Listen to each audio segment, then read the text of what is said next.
it's time to kick ass and chew bubble gum. And I'm all out of gum. I want to play a game. Oh, yes. There will be blood.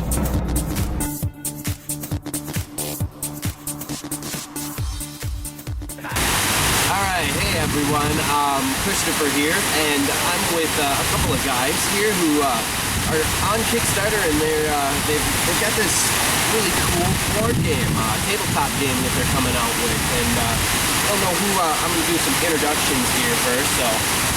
Hi, my name is Ian Price, and I wrote the game. It's called Kitsune of Foxes Fools, and it's a card game for 3 to 8 players about mischievous fox spirits. Alright, and you? Hi, my name is Charles Price. I'm better known as Greg Grendel on any art resource that I happen to be doing. I am an illustrator. I recently graduated from the Minneapolis College of Art and Design. I've been going there the past 5 years or so. I'm local to Minneapolis. I did all of the art for the game Kitsune of Foxes Fools.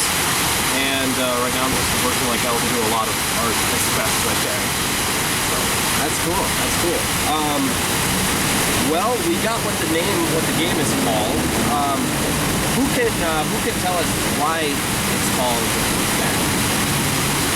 So, the name of the game, Kitsune, is actually the Japanese word for fox, and then the subtitle, originally I just called the game Kitsune, but it was brought up to me by my brother and mom that a subtitle would help explain the game better and give it a little more flavor. So, Of Foxes and Fools describes a little bit what goes on in the game, because you have the foxes, which are the characters that people play, and the fools, who are the targets of your schemes in the game, and you are having this pageant of foxes and fools in mischief and schemes.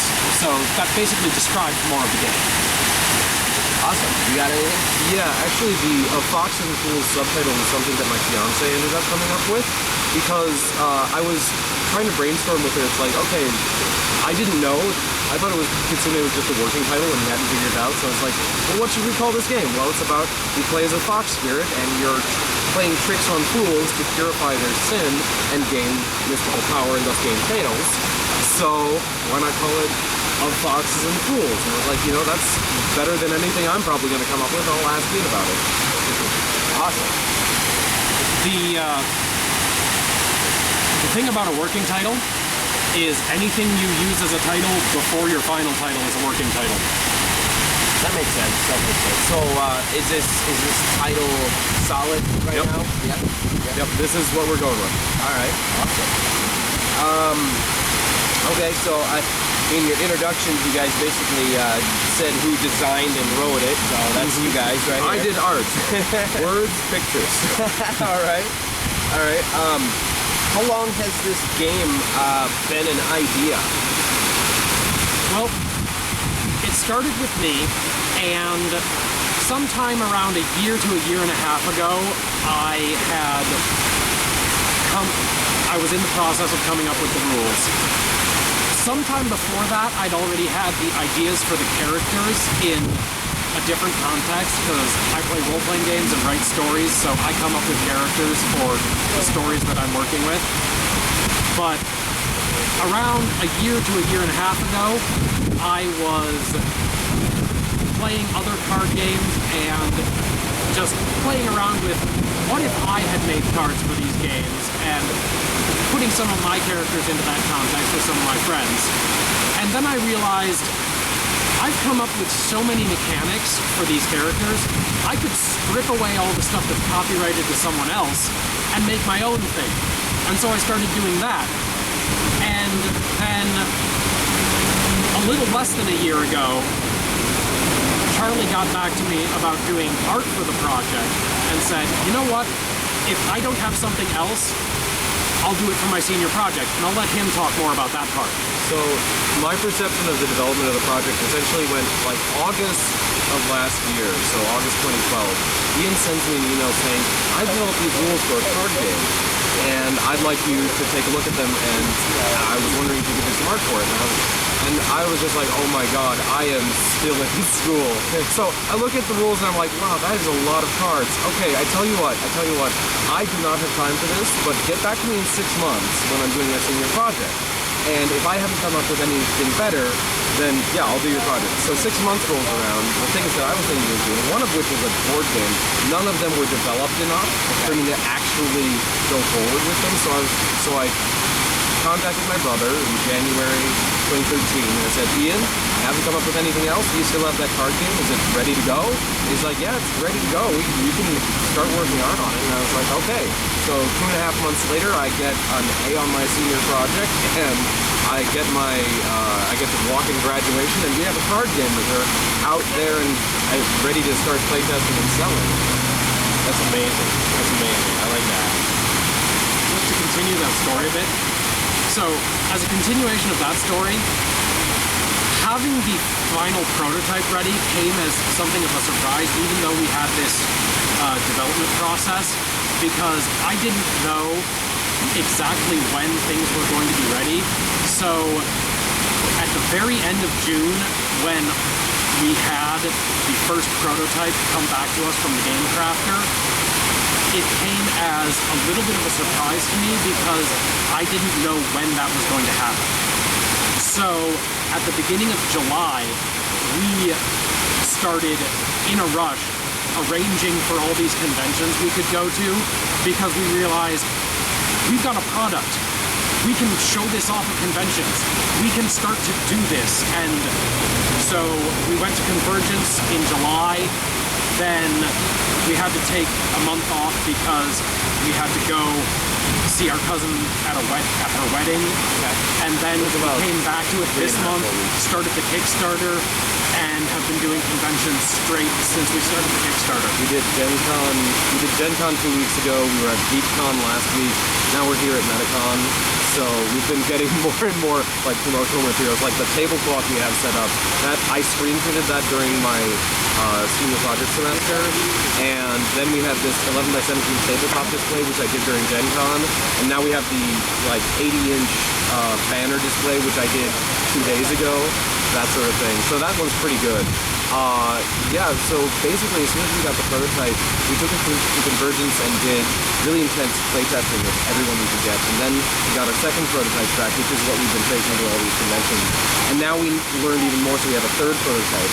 And as soon as the Kickstarter is successful, we can, we'll be finishing up the rules polishing with the third prototype. I'll be redesigning the cards so they play better, because this is my senior project. I never designed cards before.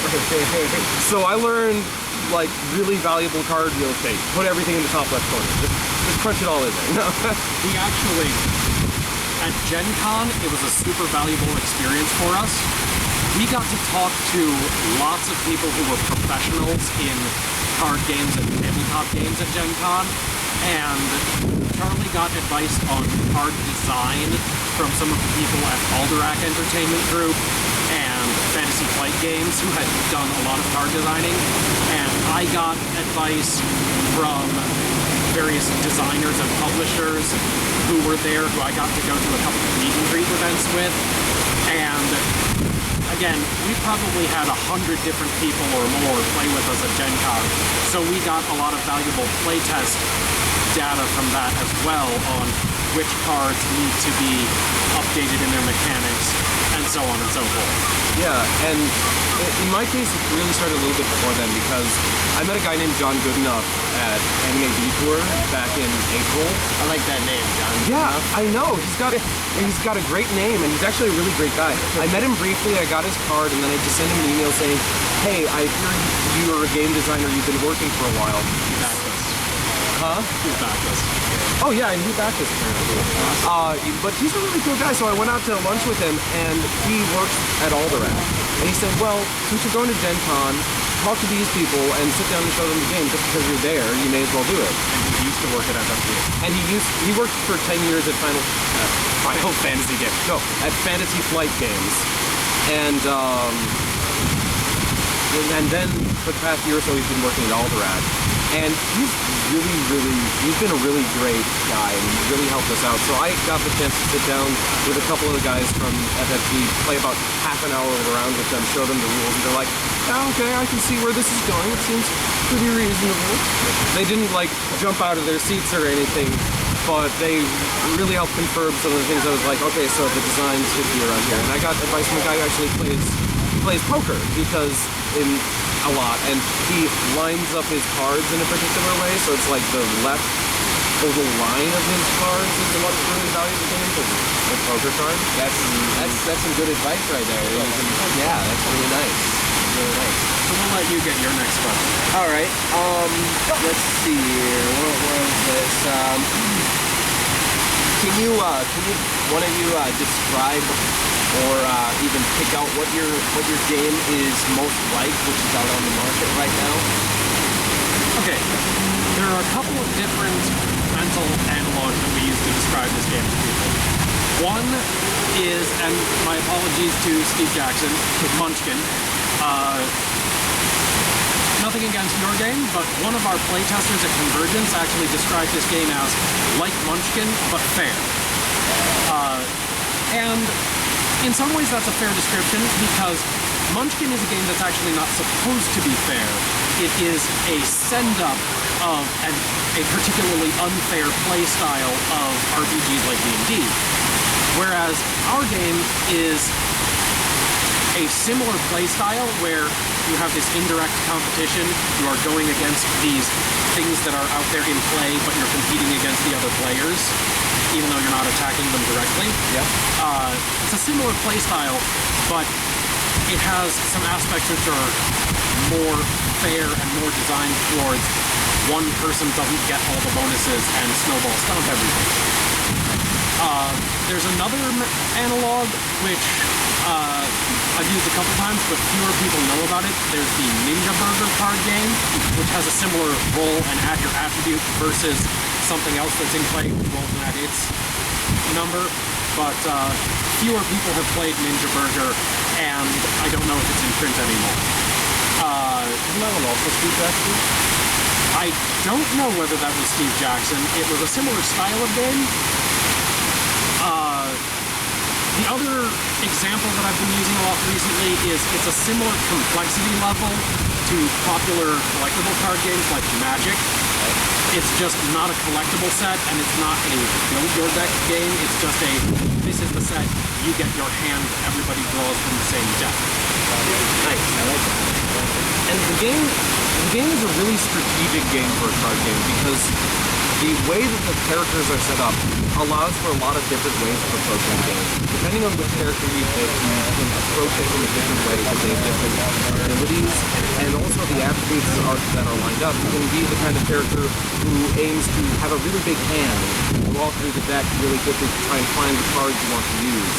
Or you can have a lot of the Foxfire, which lets you just mess with other people's rolls and add your own rolls. Or you could just have high wits, so it's hard for other people to direct the message. I like that. Really good. Anything else? You can go on to the next one. All right. Well, this one should be really easy. Where can people find your game right now? So, right now, the game is available on Kickstarter. If you just search for Of Foxes and Fools, and I'm sure that the Rkade will give you a link to this with the description of this video. And we are on Facebook, and the Facebook and Kickstarter have links to each other, so you can find each one. And my friend Harry has been tweeting about us on his Twitter account, which is @MCEntertainer. And right now, the only place that the game is available for purchase is on Kickstarter. That's going for a few more days. It's going to finish on September the 11th. We are going to do something else after that, probably assuming that we hit our funding goal of $5,000, which we're pretty confident we're going to do, because as we record this, we're at about $3,000. And Kickstarter gives projects a boost on their projects that are about to end within the last 48 hours, so it tends to get a few more people jumping in. Right. So we're pretty confident we're going to hit our 5,000. When we do that, at the end of it, we'll probably go on to Indiegogo and continue to try and hit our stretch goals for another month. We're also setting up our own website. We've got a friend of mine who went to DePaul University by the name of Matt Seeley, who is going to set up our website for us, and we will have our own web store, which you will also be able to pre-order the game through, or for the first little bit, directly order the prototype edition. The prototype edition is going to be a little bit of a collector's item because it's only going to be available until the retail edition is actually done. All right. The standard retail edition will probably be ready early next year. We're promising to get it to people by April. We actually expect to be able to get it done by like January or February, but by giving that extra time in the estimate, we won't disappoint anyone. Awesome. And so it's going to be available through Kickstarter for the next week and a half or so, until the 11th. It's going to be available on our own website and probably Indiegogo after that. And we're going to try and get it in stores, because as soon as the Kickstarter is successful, we're going to be able to go to some of the major hobby game distributors and say, we had a successful Kickstarter, therefore you should buy our game because people will buy it when it's in stores. Alright, so is it kind of safe to assume that this game would be available by holiday this year, or is that too much of a stretch? We're going to push for it. Yeah. We're going to push for getting something into stores for holiday this year. It's a little bit of a stretch to say that we will have it there, but early next year, by April, you can count on it being in stores and the Kickstarter backers getting theirs. The order that we want to get is Kickstarter backers will get their standard edition, and then within about a month of that, it'll be in stores. That's awesome. That's what we're definitely striving for. So to answer the question of like, where can you find Kitsune of Foxes Fools? We are on Facebook. We are on Kickstarter. In about a month after the Kickstarter is done, we'll probably be in Indiegogo. Those hit stretch goals we didn't hit. I have a Tumblr account, an art blog. I also have a DeviantArt account under Great Rendel, GRENDEL. And that's where I'm posting all the art for the project, and I link back to the Kitsune pages. Nice. All right. And so right now, the place that you can support the project is Kickstarter. Because the farther we get on that, the better we do. If we get twice our base goal, we get everything in this great grayscale paint, because I have time to work on it. And every 2,000 beyond that, so if we hit 18,000, the whole game will be in full color. Awesome. Which will be way better. Yes. Speaking of color, there's also a special edition of the game that we're trying to put out for people who want to back us at a premium level between $75 and $175. That's going to be a collector's item only for people who back us before the game is out on the market. And that's on Kickstarter only, right? It's on Kickstarter, and because it's going to help us with the stretch goals, we'll probably extend that through the Indiegogo, but it's definitely not going to be available anymore once the game is in stores. Right. And that's going to be full color even if the base game isn't, because that is a premium product that you're paying a lot for, and we're going to make it super high quality. The really special thing about that most of the people who have chosen to get it have gone for is you get to be in the game in that collector's edition, because Charlie will draw a caricature of you or a character that you describe to us on one of the cards, depending on the level that you back us at. That's pretty amazing. Yeah, it's going to be a lot of work. And as far as getting into stores by holidays, this is the production timeline. It's going to take between 1 and 2 months of pre-production and development, depending on how far we get. If we get far enough to do everything in full color, it will take 2 months of like pre-production development, and then we have to ship it to a month of production, because we actually have been talking with like full-scale print producers, people like Ian was talking with Candy Games, and he was talking with a guy from Mayday Games, and he's getting quotes from them to do like larger print runs so that we can actually do the game and do it really high quality. Because the Game Crafter does really impressive looking cards and card stock. They put real great for prototypes, but they can't get the cost down per unit to where we want it to be so that we can actually give it to people for a reasonable price and still make a margin back for ourselves. So that's why it's going to be another month of production after the game's ready to go. We have to send it off to China, that sort of thing. Wow. More about the production. Well, the other thing the Game Crafter doesn't do is they have a limited variety of dice. And we want to have multiple colors of dice, but they don't have multiple colors of D10s. They've got a lot of colors. They got a lot of colors of D6s, but not so many D10s. The first time I looked at the store, I thought they had a black D10 and a white D10, but when we were ordering our prototypes, they only had a black one. So there are two kinds of production that we're going to be in going forward. One, large print runs. The large print runs are going to be, we need to order at least 1,500 at a time because that's how many get run off of the presses.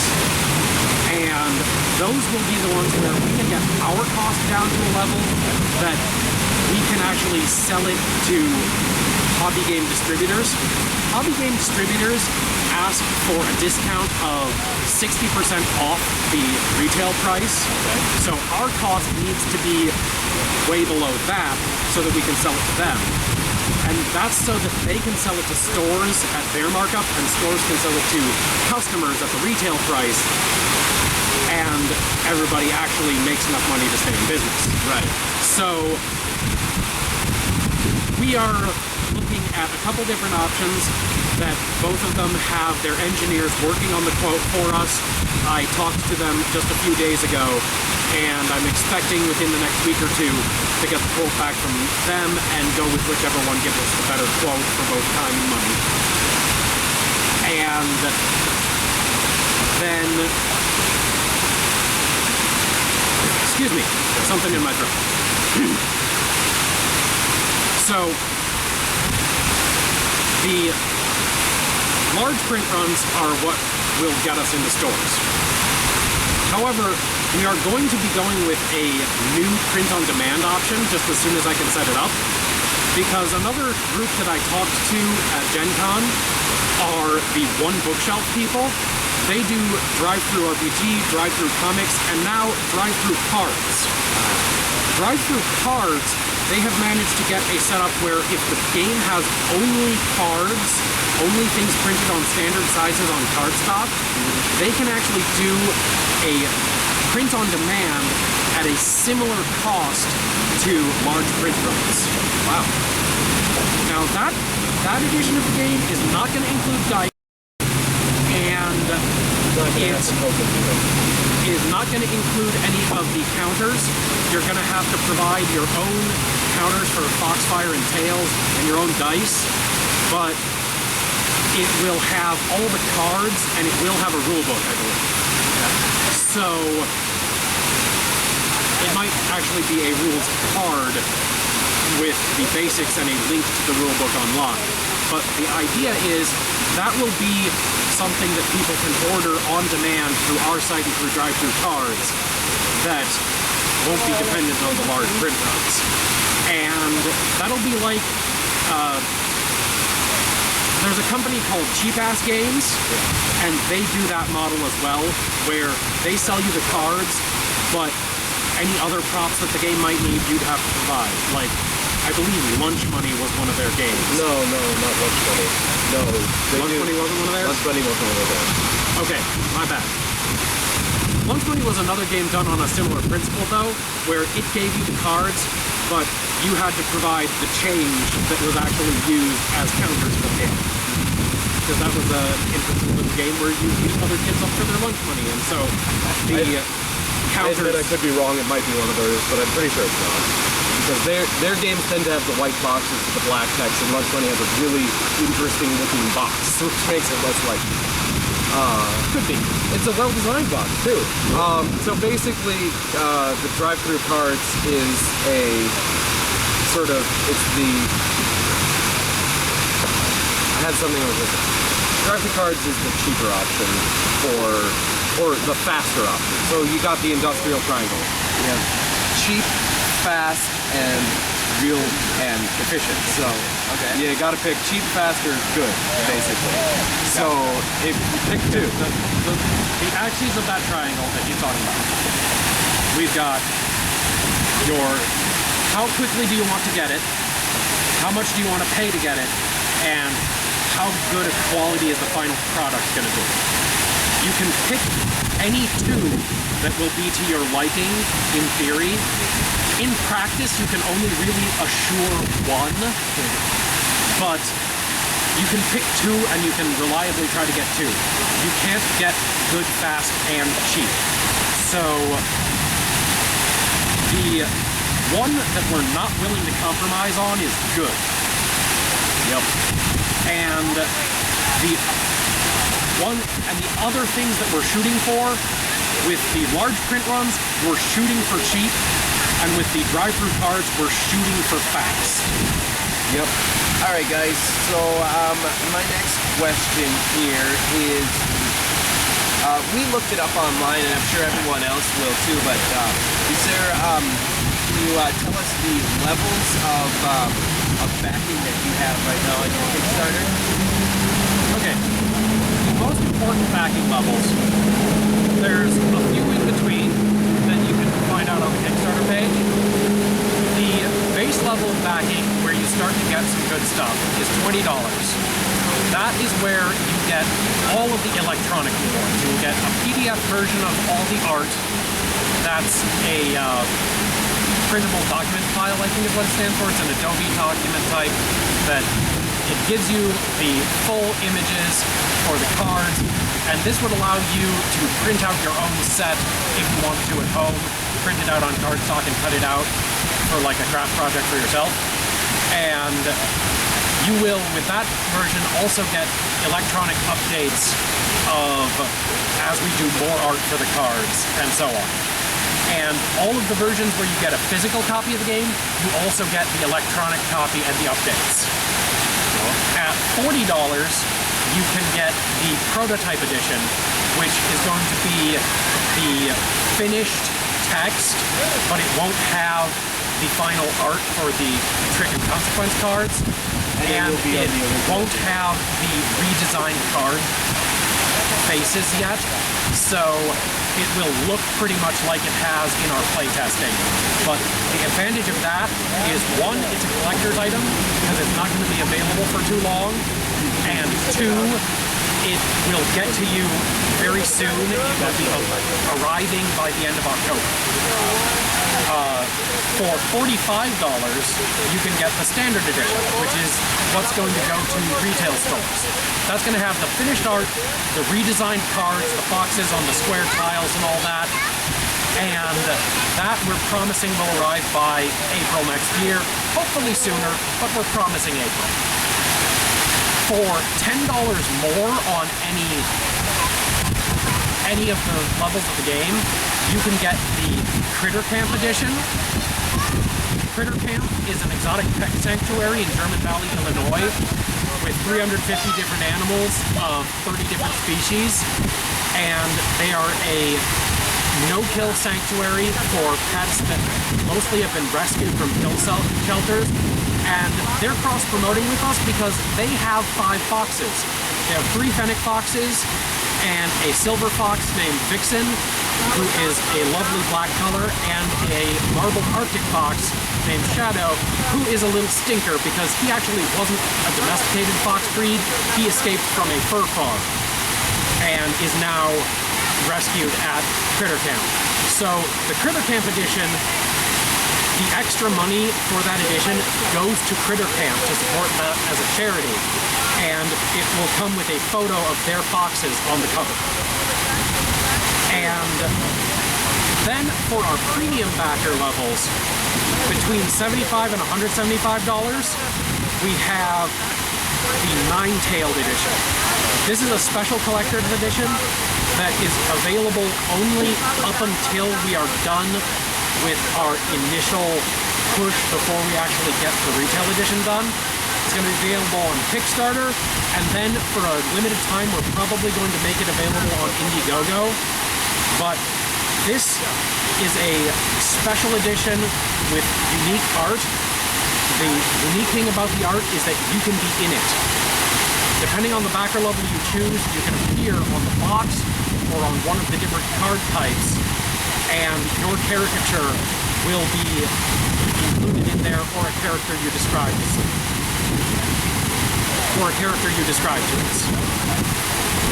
Then there are a couple of levels for people who want to go out of their way to support the project. At $500, you could come to us and we will throw a pizza party for you and play the game with you and your friends that you bring along. Or at $1,500, if you are within the continental US, we can come to you and throw a party where we play the game with you, give you your nine-tailed edition, and so on and so forth. So those are our special backer levels, and there are some other things like you can add on getting a poster for the game or a t-shirt. Shortly, for the last week, I'm actually looking into an option where we're going to get the art put onto a tote bag, and that might be an option that we're able to add for an add-on level. And you can check out all the add-on levels in the story section where it tells about the game on the Kickstarter. Alright, awesome. Yeah, so real quick rundown. Basic level, you can get an electronic version of the game, the early edition of the game, you can get the standard edition of the game.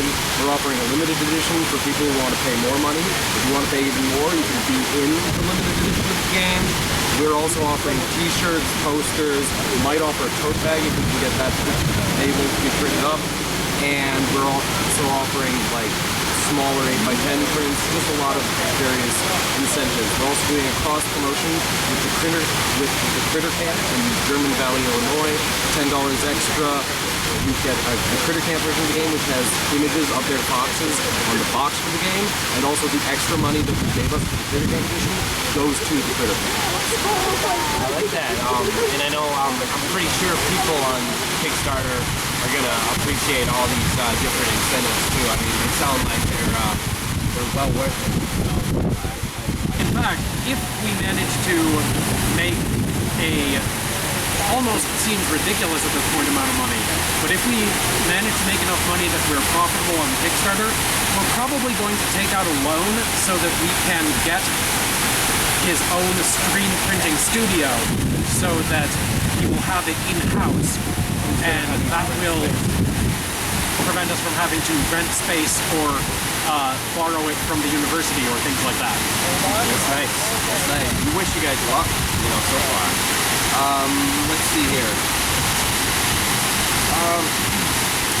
Here's a little bit of a, I don't know if you guys want to answer this one, but how much of the game, how much of the game did you guys personally fund? I can answer that because I have been bankrolling these conventions. So far, it has cost us a significant chunk of money. Without breaking it down, I would say that by the end of September, between myself and our mother, who is helping us out a lot, being one of the partners on this project, probably will have spent around $5,000 promoting the game. Once the Kickstarter funds, the majority of that money is going to go towards a paycheck that will pay our artist, my brother, full-time for a month to work on the rest of the illustrations and card redesigns. But if we hit some of the stretch goals, we will be able to start paying back that money that we've invested up front. Currently, the plan is I'm going to be investing out of pocket to do any given print run we do. Although I do have a method to my madness, I'm not simply planning to sink money into it, because once the Kickstarter is done, if we can get a purchase order for later delivery from one of the distributors, then I can take that and do a process called purchase order funding, where since I have a purchase order, a financial institution that does purchase order funding will give me a percentage of the face value of that purchase order up front, and then I can use that to do the print run. And then once I have the product manufactured and delivered to the customer, then when I get the rest of the payment, I settle up with the funding source, who will take a percentage based on how long it had to be funded. So usually it's between 1.5% and 2.5% per month that I would end up paying on that money. But that would let me have cash up front based on the purchase order so that I can do the production and get the order fulfilled. So he's got a real good grip on the tangible costs. I've got a real big grip on some of the more intangible costs. Right. See, they've already sunk like as much as our base goal or more into the project already. Okay. And the reason that the money's coming to me is because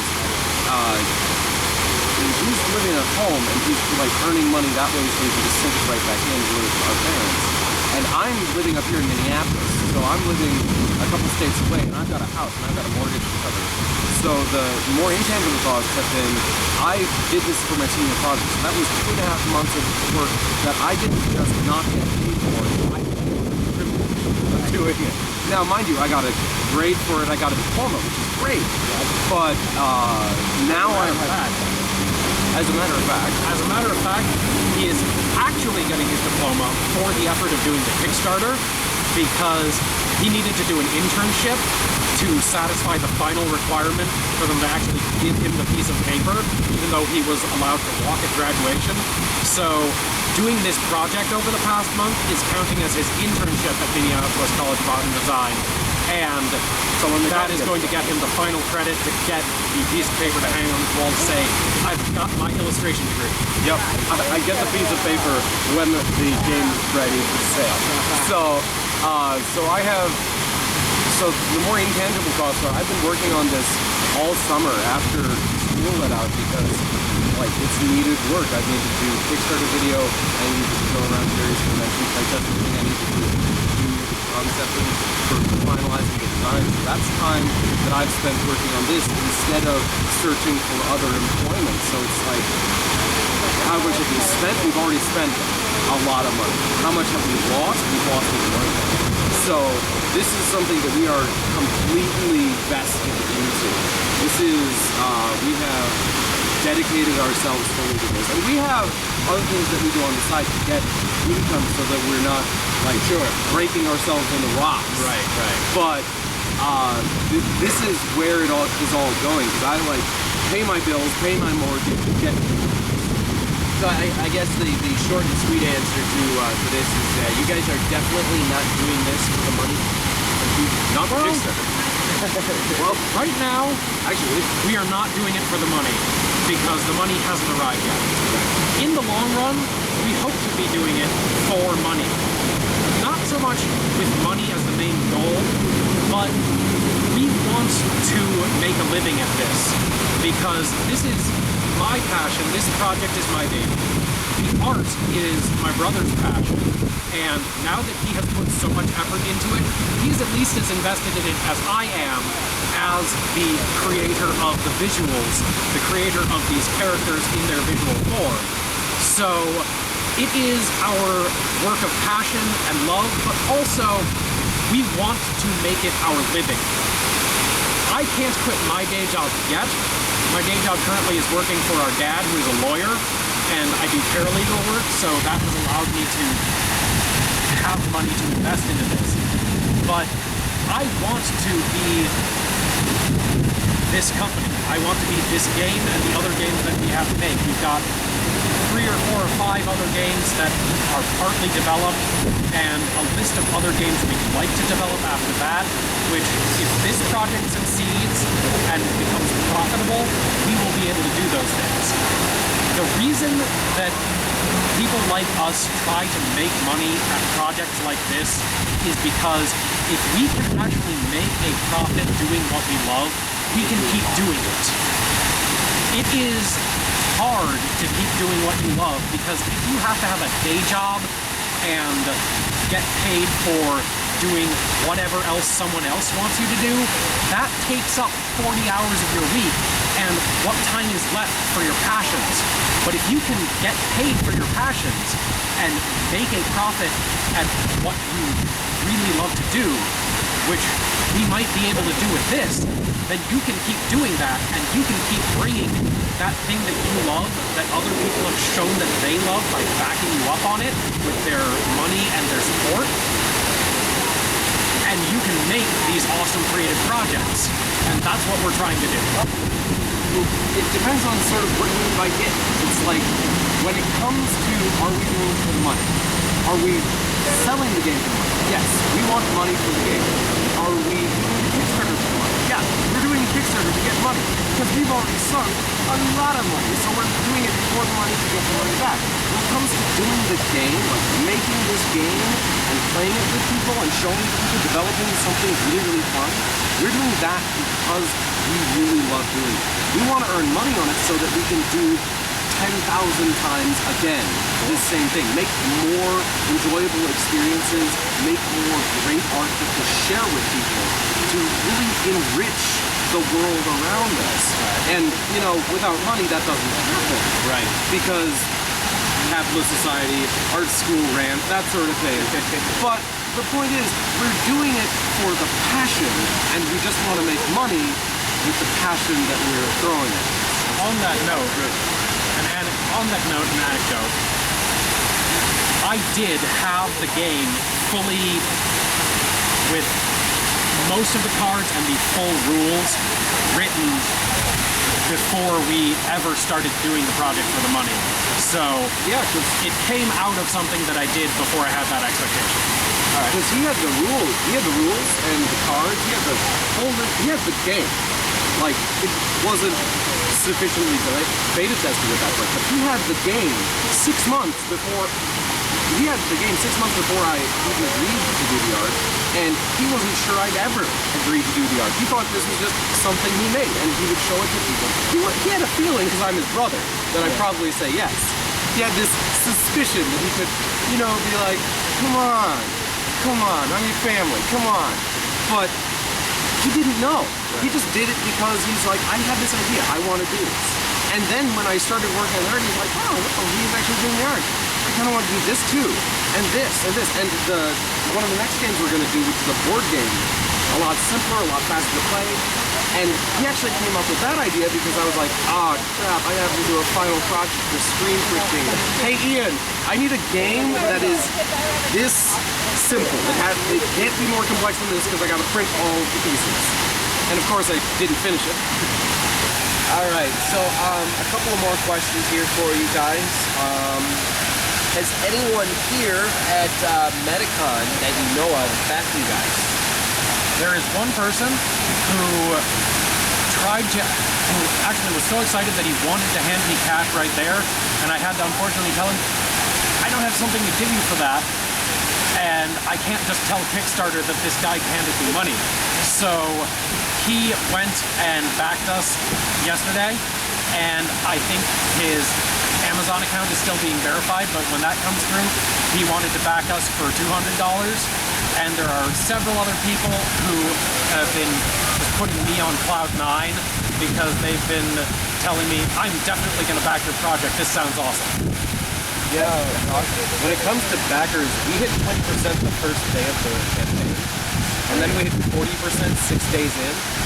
So we slowed down a bit in the middle here, but that happens with every Kickstarter. So the people who've encountered the project they get like really passionate about it. They're like, this art is awesome. And I'm like, really? Because I just sort of did it in 3 months.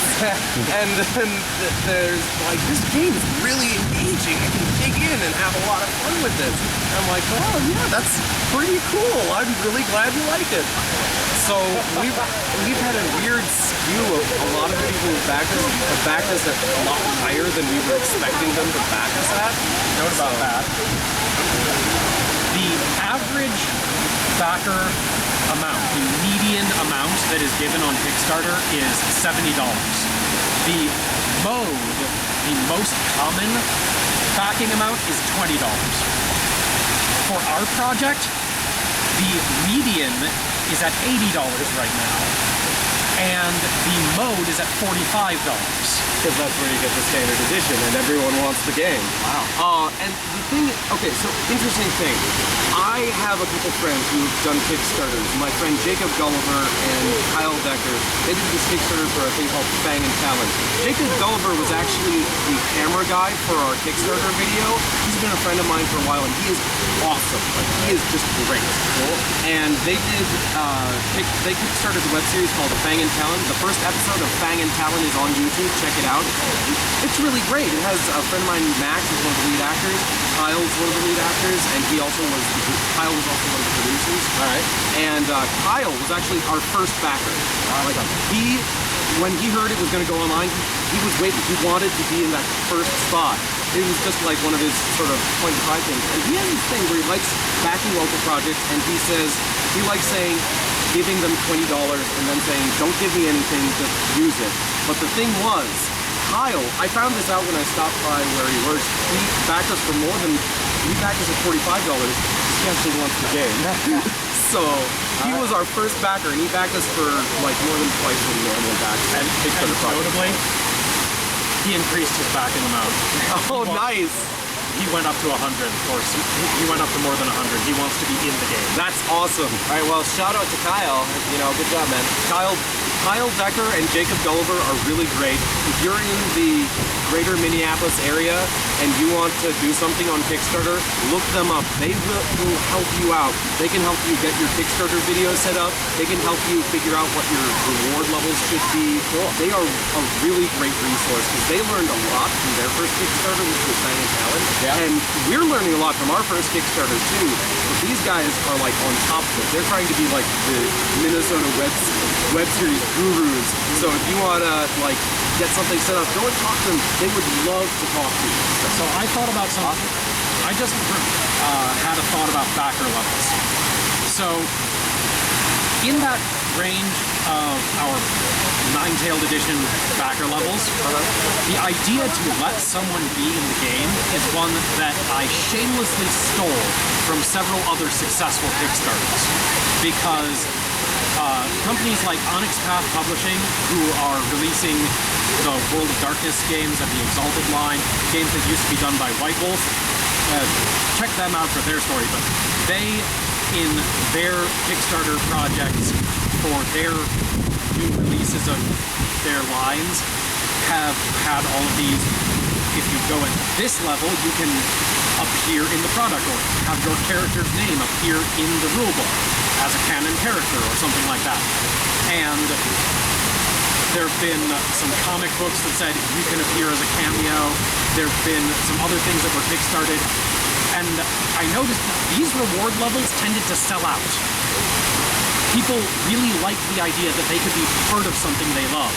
And so I thought, I'm going to steal that idea because people seem to like that. And that has worked out really well for us because every time I've told somebody, oh, and you could be in the game, their reaction has been, really? That's cool. There's nothing wrong with that. I like that too. Yeah, they're just like, oh, did you mean that I could look like this? That's really good. That's really good. Let's see here. Other than what we are doing, the arcade here for you guys, what else could we here at the arcade do to help promote you guys a little more? Well, we are going out to various events and trying to get the game played. So one thing we might do with the arcade and other, places where we and or our product are appearing on video, online in various places, is we might be giving you a copy of the game, and if you guys with some group of people that you wanted to get on video wanted to play the game and do a review of it, that's one thing that we might be able to set up, because one thing we're doing with our prototypes is giving them away. We're trying to make sure they get into the hands of people who want to play them, who want to show them off to large numbers of people, and that is one of the most effective forms of advertising and marketing for games, is to make sure people can play it and see it being played. That's awesome. That's something we would definitely work out with you on that. Also, face Bittergram. Yes. I gotta like that. Facebook, Twitter, Instagram, Tumblr, DeviantArt, LinkedIn, whatever. If it's a social platform, Reddit. Yep. Reddit. We're on Reddit, actually, aren't we? We don't have our own subreddit yet, but I have posted our project on both the furry subreddit because for some reason people who like anthropomorphic animals like a game about fox spirits. And also when we got the Critter Camp photos, I was able to post us on the Foxes subreddit because that one is all about actual foxes. But hey, now we've got pictures of us at the game with actual foxes. One of the photos has me holding one of the fennec foxes named Zoe. She pooped on me. So that's why you looked concerned. He has this expression of when he's facing the photo, even though I'm like, this is fluffy, and I know he's actually like trying to enjoy it. But since she pooped on you, I can understand the expression. Yeah, and a friend of ours also put us on the board game, card game subreddit, and so we're around. So like, link to the subreddits, post about us on Twitter. It's like, talk to these guys. It's really cool.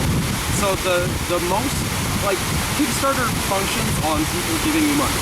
So somebody eventually has to give you money. But the best way to be successful is have people who know other people tell other people about you. Because there's this weird algorithm where it's like for every 10,000 eyes that look at your project, someone gives you money. So more people seeing the project means more money somehow, like out of the ether of the internet. So it's like the best thing you can do is tell everyone. Tell your mom, tell your kids, tell your wife. No, wait, that's a different thing. Yeah.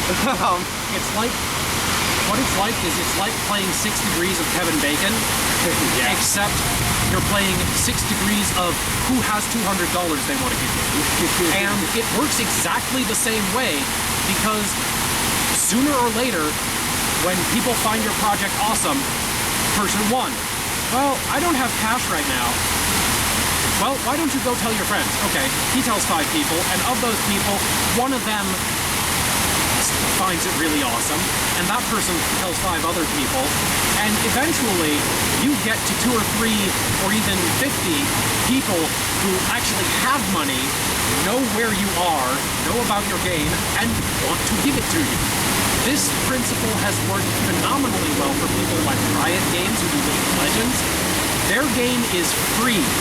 It's so free that I have spent over $300 on it because you can pay for cosmetic things like skins or convenience things like boosts that get you the points that you get for playing a little bit faster, etc.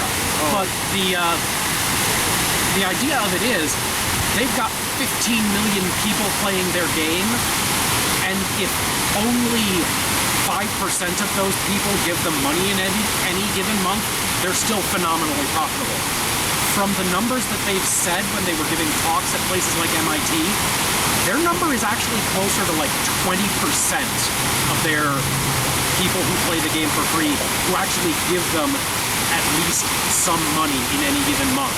So if you've got a good product, even if you're giving it away, people will give you money if you get enough people interested. Yeah, and on that subject, both of us play League of Legends. I almost exclusively do all ARAMs because that's all I have time for. But I'm Great Grendel, same as my art stuff, on League of Legends. He's Ikoma Tanemori. Well, that kind of leads me to another more off the subject sort of here. I want to give the people a bit of a personality to you guys here. Sounds like a great plan. I have a little bit, he's a little bit less. No, you guys do play video games from what it sounds like. And what's your current favorite video game right now? Well, I am playing 2 computer games primarily. League of Legends, as mentioned. My summoner name is a little hard to go from pronunciation and spelling if you are not a Japanophile like me, but we'll make sure that that kind of information is there in print for somebody to copy-paste if they want to. try and friend us on League of Legends. But I also played The Secret World. I actually played myself in The Secret World because it's a modern fantasy game where it's in the modern world. So I made my character look like myself and gave him my first and last name. And my thought is, okay, when I'm playing The Secret World, I'm in The Secret World doing those things. And when I'm not, I'm here.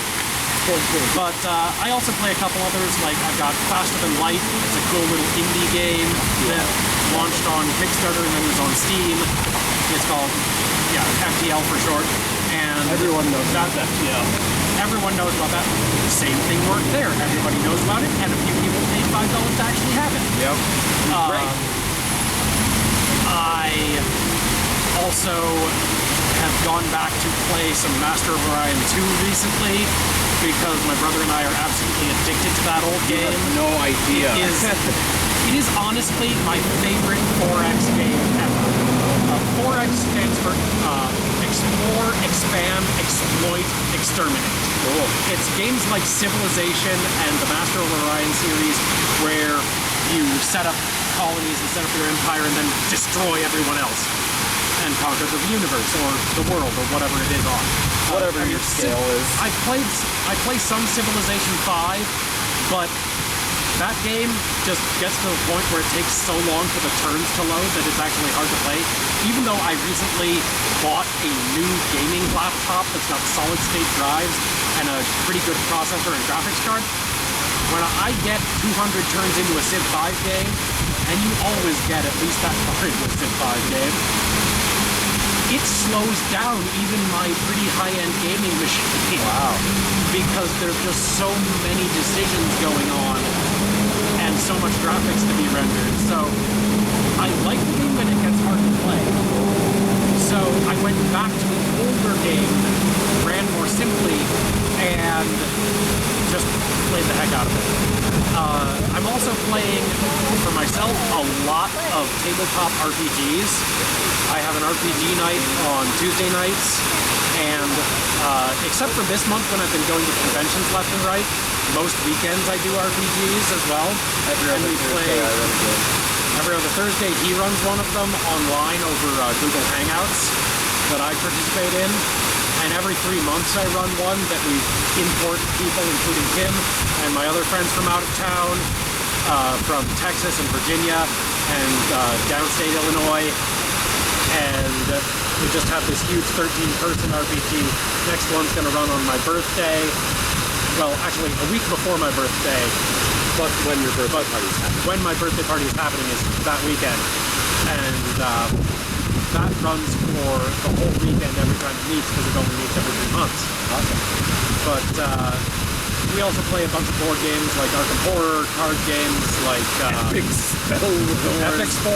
Epic Spell Wars of the Battle Wizards, Duel at Mount Skullspire. Shout out to Cryptozoic Entertainment who made that. It is amazing. One of the most fun. Oh my god, this is stupid. How is this so fun game? Apparently the art was done by Pendleton Ward, the guy who did Oh, no kidding. Yeah, wow. I mean, when you look at the cards of the game, at first you're like, this looks familiar, and then someone tells you that, and you're like, oh my god, he did, didn't he? And also, Android Netrunner is a living card game that I've been playing a lot of. So, I play a lot of different games. Good. And that is part of how I got familiar with game mechanics. Speaking of which, I did have one professional credit to my name before we did this game. I worked for about 8 to 9 months for White Wolf Games as a freelancer. I wrote for Ghouls, Parthians, and the Requiem Chronicler's Guide for their Vampire the Requiem line. All right, and on to you now. What good current video games are you playing? Okay, so when it comes to video games, there's pretty much 4 things I waste my time on my own, and I'm also doing something with a friend of mine, so I'll get into that in a second. 4 things I waste my time on my own are League of Legends, because Oh my god, that game is amazing. Now mind you, I am not good at the game, and I waste all my time in ARAMs, because they take like 20 minutes, maybe 40 minutes, but it's crazy random slap fight mode. You get a random champion and use her to go. Yep. It's a lot of fun. It gives me a lot of experience playing different things, of course, and losing as different things, but... And then there's Master Orion, because I will play that game for days. Wow. I just love the fact that I can be like a telepathic rock eater who takes over the universe, and I will... And then another time I'll be like this lots of research democracy who's creative, so I get all the technology, and then I have all the production, I'm a feudal government and a warlord, and I just replace the galaxy with all of my people because I'm better than you. There's something about conquering the universe, which is very pleasing. Yes. I'd agree with you. Yeah. Conquer. No. And the other two games I do are just to sort of unplug on the Xbox. I would play... Well, I guess there's three, because maybe I'll unplug with like some Fallout 3, because that's a classic. It's great. I don't have New Vegas, because I had borrowed it for someone for so long I forgot I didn't own it when they took it back. So maybe I'll pick it up eventually, but it's definitely I worthwhile. got like halfway through the story, because I was doing it while I was in school, so I didn't have time. But I'll do like Fallout 3 when I want to unplug, and I'll do Left 4 Dead 2. There you go. That one, I just love hitting a zombie in the face with a frying pan. Like, there's all these zombie games, but I'm like, you know, when you reach a particular pinnacle, you don't have to worry about getting another one. Yep. And then there's a really old game, which, you know, it was weird. Okay, so Burnout Paradise. Yes. Classic, like, open world driving game. I don't know what it is about it. There was Burnout Revenge, came out before that, and it had something about the crash party mechanics which is better. And the fact that you could ram any car that wasn't a truck, you could go flying, was amazing in Burnout Revenge. But it didn't translate well to the Xbox version, and I don't have PS2 anymore. But something about making the cars go flying was great. And they lost a little bit of that in Burnout Paradise, but then I discovered that if you're as the van or the fucking 4x4, you have strength 10. And then it's pretty similar, because you can still drive through anything, as long as it isn't a van or a truck. You can just go right through them. Right. And so Road Rage is my favorite mode, because it's just kill as many other things as you can. And it's amazing. I love it so much. But yeah, Burnout Paradise is just, if I know I have like 3 to 5 minutes to sit down, unplug, play a game, I'll be like, okay, Burnout Paradise. I've just driven like 70 miles. I'm good. Awesome. I was going to ask Kim, but he answered it already. What about a tabletop board game that you're addicted to? Tabletop board games. Okay, so Arkham Horror is awesome, but ridiculously complicated. You have to arrange ahead of time to play it. Which is just par for the course for me, so... I mean, so Fantasy Flight Games does some really awesome games that I really enjoy. They do Arkham, they do... The Game of Thrones board game is one of those things, because I like country, so I can sit down and really engage with that. Epic Spell Wars of the Battle Wizards Duel at Mount Skullspire is just one of the most amazing, it's like, what is this? Because the game plays, you pick 3 cards and play them, and the 3 cards are a spell, so it's like, I am casting Sir Luthor's mysterious dragon horde. Or Midnight Merlin's ritualistic mercy killing. And you just feel so great singing them out loud. Right? Cards Against Humanity is great. It's like apples to apples for horrible people. Yeah. Awesome. Very good stuff. Pretty much anything that isn't Parker Brothers. Parker Brothers is boring, and Monopoly is not fun. No, yeah, I hear you there. Yeah, as far as the other thing that I'm doing with video games, actually, I'm working on starting a Let's Play channel with my friend Sed. He graduated for animation, I graduated for illustration. So we're going to do a Let's Play where we draw ourselves and take a little animatic form, so it's not fully animated, but when we change expressions or do something that sort of changes in the bottom right corners. and that's probably going to launch in January. We're going to prep with, we picked out 5 games we were going to try, so we're going to do Amnesia, Portal 2, Hammer something. No, not Hammerfell. It's a very recent kind of roguelike indie game that is 8-bit graphics, and it's like up to 4 players or something like that. Alright. It's like Hammer... I don't know. Begins with a T. Something. It looked really cool. It's on Steam. Right. I just can't remember the name. Hammer Time. No. Yes, it's Hammer Time. No, yeah. So, and then there was one other thing.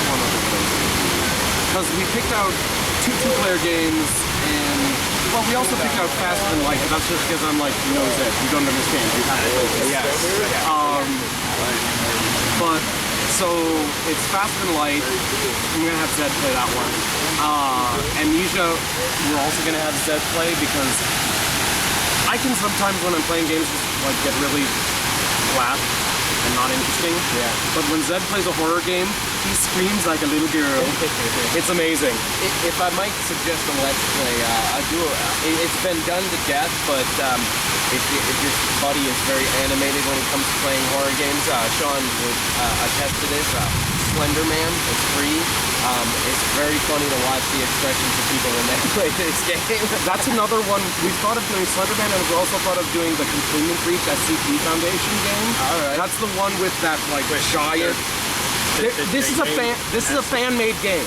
There's a fan-made game called Containment Breach SCP. It's based on that like thing where SCP-173, I think it is, the giant concrete statue with Krylon paint on it, which snaps your neck when you don't look at it. It's based on that thing. And so basically, if you see it, you have to keep your eye on it and not blink. And then you have to get away from it as fast as you can while still watching it. Because as soon as you stop watching it, it will show up again. And it basically blitzes for you and tries to kill you. And it's a ridiculously difficult game with like dark, shadowy corners, and then suddenly you're dead.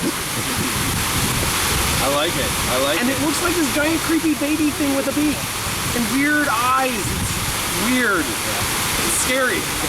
And it's got the film grain, and it's in this like abandoned office / industrial type facility. It's so creepy and awesome.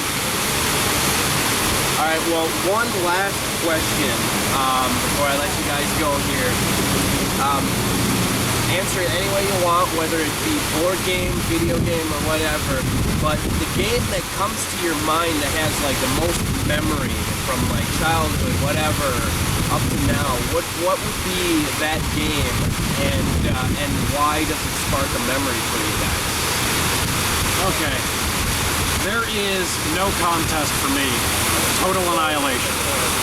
It is a real-time strategy game, came out in 1997. In my opinion, it was better than StarCraft that came out a year later. It just didn't have quite as much backing behind it, so it didn't get quite as big. But Total Annihilation was amazing. I was part of the War Stories board on their website. I think they originally intended that board to be like, hey, brag about your victories and talk about what's happened as you played the game. But the community turned it into a fan fiction board. Which is weird, because Total Annihilation had almost no story in and of itself. Its story was very bare bones. There were practically no characters in it. But the community took this blank slate and scribbled all over it this awesome landscape that gave so much depth to it. And what did Cave Dog do? Cave Dog, the company that made the game, they made some of it official. They had a contest, and the top 3 stories became official canon. And I actually took second place in the other contest they ran at the same time, where I got to submit a sector of the galaxy to be a map for people to play on in their Galactic Wars thing that they did for their online matchmaking service. And I got second place, and I got a couple free t-shirts and posters out of that. And so the community that I was part of were part of that. And the way that the company was way ahead of the curve on community interaction and the fact that I actually won something in a contest. No contest when it comes to any kind of game from my early years and most memories, that's gotta be it. I would agree with you. I haven't thought about Total Annihilation until you brought it up. I mean, I grew up on a PC in the early 90s. You know, I still had platforms, but games like that have always stuck with me, and it was just like, wow, you know, it's cheese grating my brain right there, you just did. So TA was big for me, but Ian was always way better at it, so I couldn't really engage with plays. He crushed me every time. I had fun with the campaign, but it's like, to me it's a little harder. It's like 4 games I can point to that were sort of big for me when I was younger, and they're for kind of 4 different reasons. 4 games that were the biggest for me. One, I'll start because probably no one will have heard of it, so I'll start with that one. Milliborn. There's a card game by, I think it was Milton Bradley, or Parker Brothers. One of those, well, it was a card game before card games were cool, so it had to be from one of those two. And it was a card game where you were traveling a distance, and the goal was to travel a certain distance before the other person did without running out of gas. And so you played mile markers, and you played out of gas cards, which you had to get a gas can to take care of, or you could play a gas can to prevent yourself from becoming out of gas, and that's what, so it was like this weird traffic sign game, essentially. But I really enjoyed it because I was playing it with my friend Peter, who I knew from before either of us could remember it. Okay. And so there was just something about that game because it was really simple, and I was playing it with people I really enjoyed. So there's something about that that really sticks with me. The other 3 games are all computer games, and those games are Tribes, Starseed Tribes, the original, Homeworld, okay, and Curse of Monkey Island. Nice. So they stick with me for completely different reasons. Okay. Curse of Monkey Island was hilarious.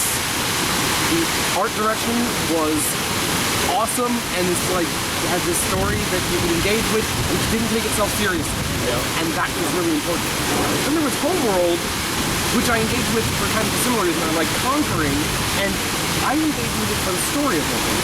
And when you play through that story the first time, you're like, wow, this is really, like, they thought about this. Yep. And it's really cool. There's a lot of cool stuff in that universe to sort of play around with. And then there's Tribes.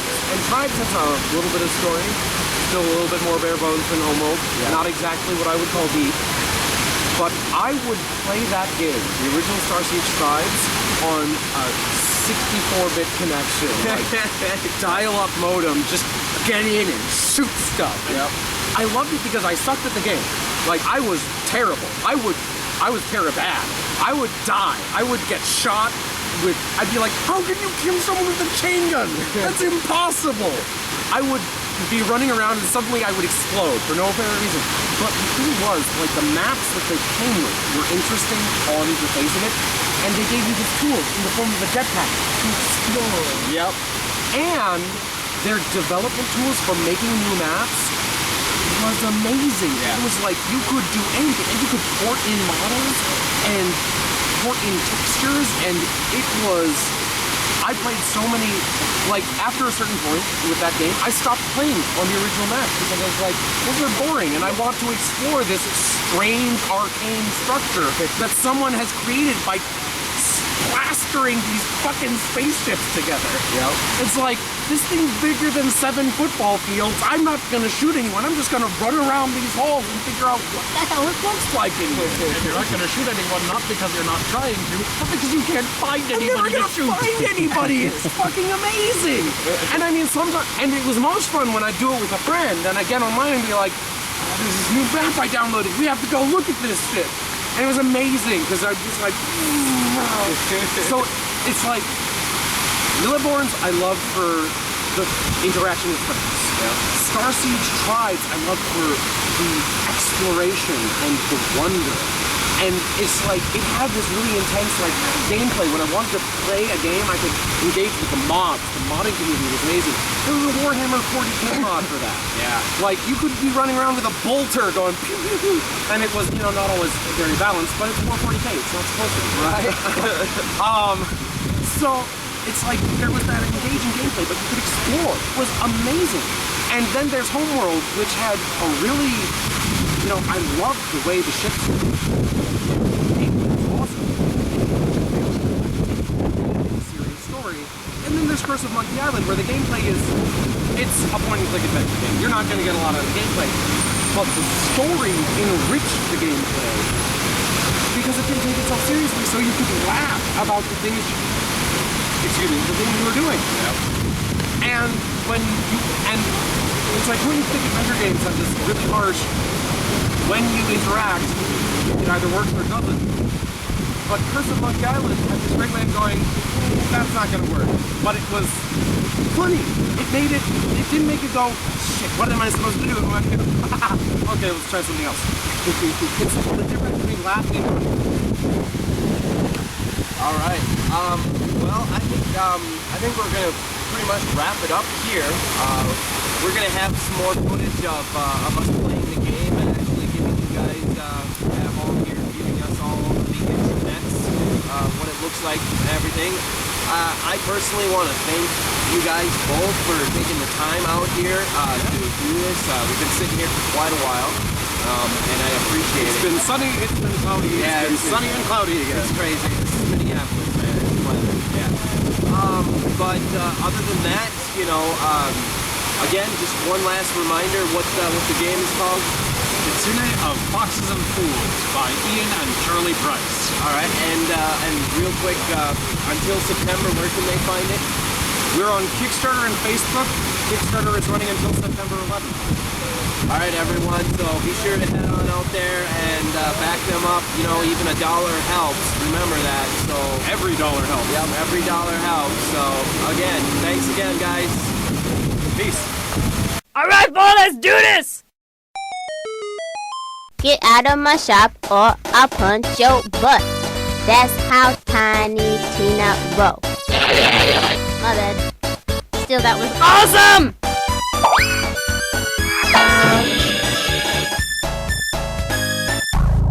That's right.